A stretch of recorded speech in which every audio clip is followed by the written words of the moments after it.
এর ঠিক পরবর্তী বৈদিক যুগে আমাদের বিদ্যার দেবী ধীরে ধীরে বাঘ দেবী রূপে পুজো হতে শুরু করে এবং নদ নদী থেকে একটা সময় বিচ্ছিন্ন হয়ে তিনি হয়ে ওঠেন সঙ্গীত, শিল্প চর্চা এবং বিদ্যার দেবী। গুপ্ত যুগে অর্থাৎ খ্রিস্টীয় চতুর্থ থেকে ষষ্ঠ শতকে আমাদের সরস্বতী দেবীর রূপ আরও স্পষ্ট থেকে স্পষ্টতর হয়ে ওঠে। এই সময় সঙ্গীতের প্রতীক রূপে বীণা এবং জ্ঞানের প্রতীক রূপে পুস্তক মায়ের হাতে উঠে আসে।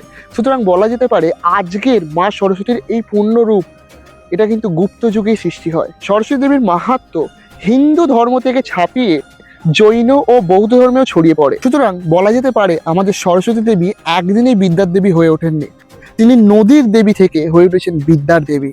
তাই আজ হাজার বছরের ইতিহাস পেরিয়ে এই সরস্বতী পুজোর দিন আমরা শুধু বিদ্যার পূজা করি না, আমরা পূজা করি সেই চিরন্তন জ্ঞানের প্রবাহকে।